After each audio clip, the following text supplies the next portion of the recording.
There were gay people involved in the civil rights movement who did not feel able to come out, despite the fact that they were on the streets shouting for equality and shouting for liberation.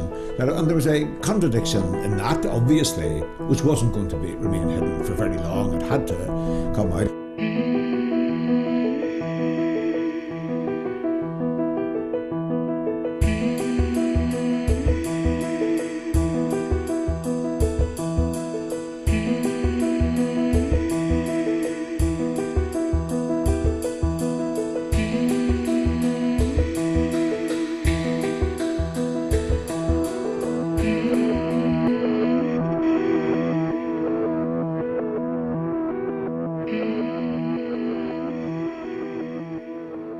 The association between gay liberation and the civil rights movement seems to me to be a very natural one, and in a number of ways. In the most basic way, if civil rights has to apply to everybody, and if you're going to have civil rights as rights in society, and they're going to apply to everybody equally, then obviously it has to encompass the gay community and their rights as well. It never occurred to me that they'd be two different things. So perhaps I was just about the right age to see that connection between civil rights and gay liberation as an automatic and obvious phenomenon. Well, we didn't really decide on the civil rights route. It was there. It was the main thing, and basically we thought it was the only route we could take. So rights for everybody, civil rights in '68, civil rights for gay people in 2010. It's really good that the parade is on the same route as the Civil Rights March. And one of the reasons that I think that, and I think this is the reason why everybody thought it was such a good idea, is that Derry prides itself being, the home of civil rights. And I think it's right to call people on that and to say, well, if it is the home of civil rights, then let's make it civil rights for everybody. And by marching that route, what we're saying is, well, are you or aren't you? And that kind of puts it up to people. And I think it means that we get people on the parade, or at least people, bowing towards the parade who mightn't otherwise.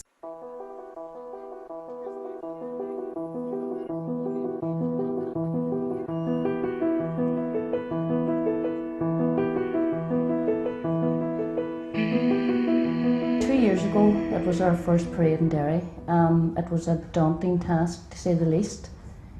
I felt it was time for change in Derry. I felt that it was important to have visibility on the streets, especially for people, young people, older people who felt isolated and needed to know that it's normal. It's not a bad thing.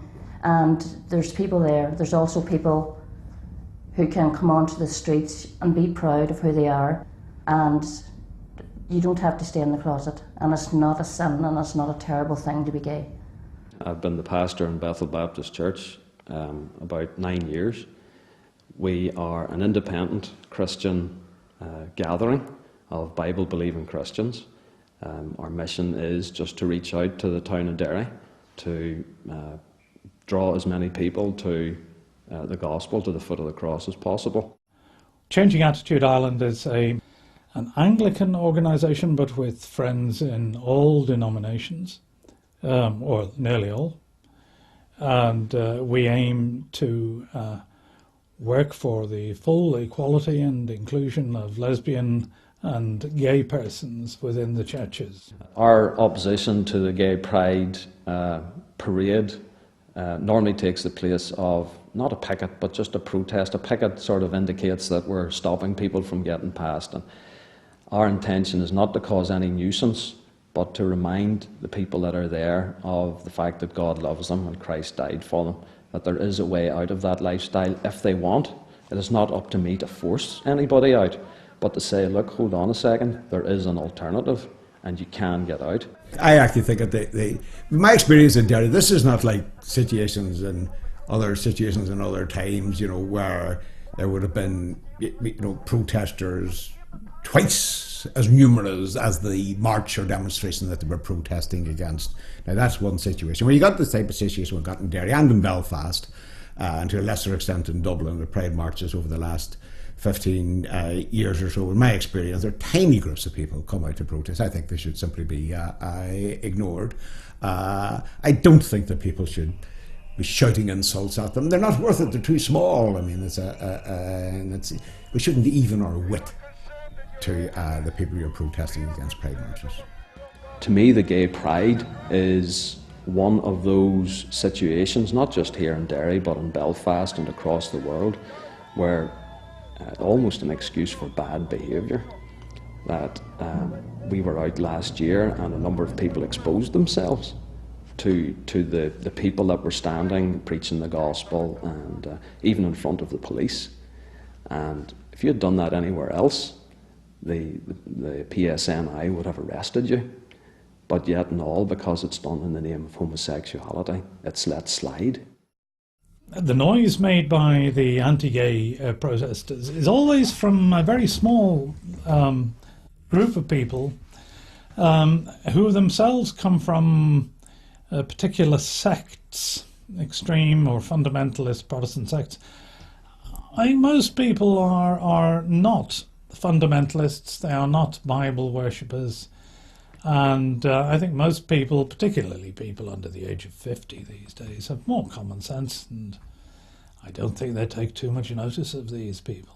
Well, they have a right to protest, and I would, fight for their right to protest if anybody tried to ban them or anything. But I also think that when they say that, the things on the parade offend them, that they have some cheek, because they really offend me. And this year some of them had megaphones, and they were trying to, make their hatred, because I'm sorry, they might say that it's not about hatred, but that's the way it sounds to me.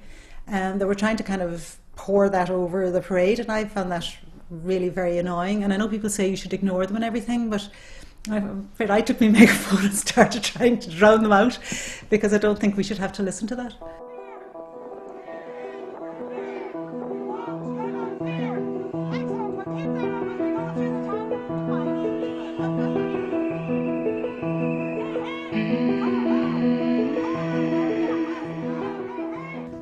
I do have an issue with these men in suits who say that they hide behind this mask of religion, spouting their hate in the town. I also find it really sad that maybe someday their child will come to them and say that they're gay, and I would love to know how they would be able to cope with that, because it's a normal thing to be gay. And I just hope that maybe someday down the line that they will see that it's not really a bad thing, and we're not murderers and killers. We are out and proud. My views on homosexuality have to be taken from what God says, and homosexuality in the Bible is like, as far as God's concerned, it's like murder, it's like theft, it's like any other form of immorality, and that's my stand. They only quote the bits that suit them. They don't tell you that the Old Testament also says that, for example, everybody who's divorced should be stoned to death, or that we should not wear clothing made from mixed fibres, or that women who go to the aid of their husbands in a fight should have one of their hands cut off. So they're very selective with their interpretation of the Old Testament, and they fetishize them, and they regard them as the literal word of God. And of course, we can't take this, we can't agree with them at all on this attitude. There is, I believe, a knowledge in us all that knows what's right and what's wrong. And those, I'm not saying the other laws in the Old Testament are unimportant, but a lot of them are simply ceremonial and for day-to-day living, about what you should and shouldn't do, how to prepare food, how long to leave it, things like that there. But there are commandments in the Bible that are eminently important and applicable in this day and age, and sexual morality is one of them. There is a subtext in many of their statements and attitudes of hatred of people who are different from them in any way, and unfortunately for psychological reasons, I think, in many cases, they simply pick on the gays. Well, we have to remember that all Christian hatred is based upon compassion. They want to save people. I mean, they went around the world, sort of onward Christian soldiers, enslaving Africans and Asians and Latin Americans in order to save their souls. You know, sort of the Pope, sanctioned, the Spanish monarchy taking over sort of vast tracts of Latin America and assuming ownership of the people there on the grounds that it would be good for their souls. You know, sort of the Native Americans, sort of the northern part of the continent, were virtually exterminated for their own good, to lift them out of the darkness of superstition and bring them into the daylight of Christianity. I mean, they've always done this. I mean, nobody ever marches into another country or into another community and savages people saying, I'm doing this because I'm going to get something out of it. They always do it by saying, I'm doing this for you. You know, sort of, it's so this business of, I say we hate gays, but it's only because we want to save their souls. Well, I mean, go save your own soul, man. You know, there's an arrogance about that. Real arrogance about saying, I'm going to campaign against you and against your rights to be equal because I know it's in your interests, whatever you think. No, I don't accept that at all. I know it's very tempting to say, well, they mean well, don't they? Well, I don't care whether they mean well or not. They're doing bad.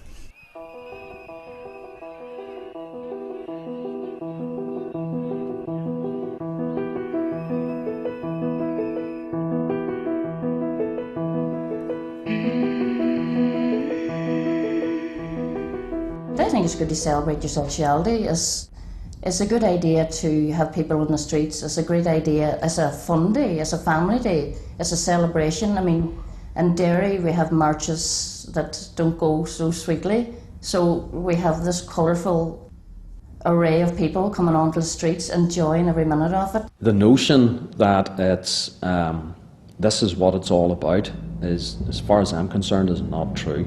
And the propaganda mostly, from what I see, is mainly are given out by the gay pride, not the gay pride, but the homosexual activists that are stirring things up and making things happen, in that they invite many young people into this lifestyle and make it look like a real party time. I don't think it's possible for anybody to adopt a gay lifestyle. It's very, very difficult for people to come out. It's not something that you choose to do. I spent most of my life struggling being gay, and I don't think anybody wakes up to say, oh, I want to be gay because it's all great fun. It's very, very difficult. It's difficult for young people. I mean, the rate of suicide among young gay people is immense, and a lot of stuff that we don't know about people who struggle, bullying, everything else that happens. So it's not something that you choose to, it's not a way of life that you choose, it's the way you are. There's an awful lot of people living very, very unhappy lives because they don't feel able to come out. We have people, young people, who live a lie. Sort of, I mean, people are in their teens, and we might know some of them, or know of some of them certainly, are distraught because they can't come out to their parents. They're frightened to come out to their schoolmates or their teachers at school, and yet at the same time you've got an impression given sort of in large colourful parades sort of that there's no problem whatsoever in this city about being gay. There is a problem, there's a big problem, and you don't have to go very far, I mean, to hear anti-gay jokes and crude caricatures expressed and being accepted casually in conversations to an extent that you have to sort of make a decision to intervene at times and say, wait a minute, we're not having that. So I'm all in favour of pride marches and pride events. I'm all in favour of them opening out to the general populace, and I love it sort of when the general populace appears to approve and even applaud. But I think it would be dangerous and a delusion if we were to imagine that this means sort of that there are no problems anymore. The enthusiasm for pride sometimes acts as camouflage for problems which persist and which many people would like to see ignored.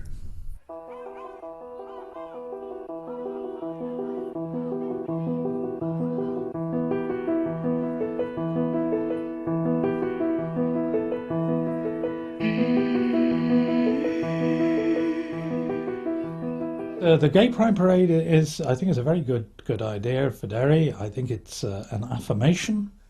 It tells people that there are plenty of gays in Derry, that gays have a right to be here in Derry.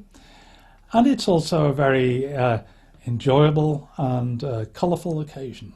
One of the things that's forgotten, maybe sort of because Pride is such a celebratory thing, and to an extent it's celebrating a way of living as well as an identity, that because of that, sometimes it's hard to see sort of in a Pride event that you're dealing here with a human phenomenon which involves sort of enormous misery and pain and death and all the rest of it. There are 80 countries in the world where homosexuality is either outrightly illegal or not specifically catered for in the legal code, and therefore discrimination is not illegal. 80 countries.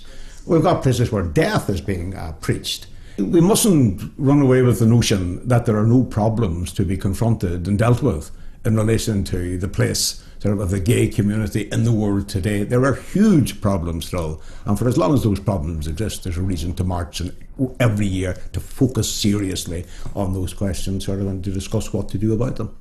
I still think there is a need for pride. I mean, it's important for other issues. It's important for giving people a voice who can't in other countries, who aren't allowed to walk the streets and who don't have a say in what they do. So I think, of course, it's important. Well, I would like to think that there may not be a need for a parade in 10 years' time, but unless there's some huge change in our society, I think there will still be a need for a parade in 10 years' time.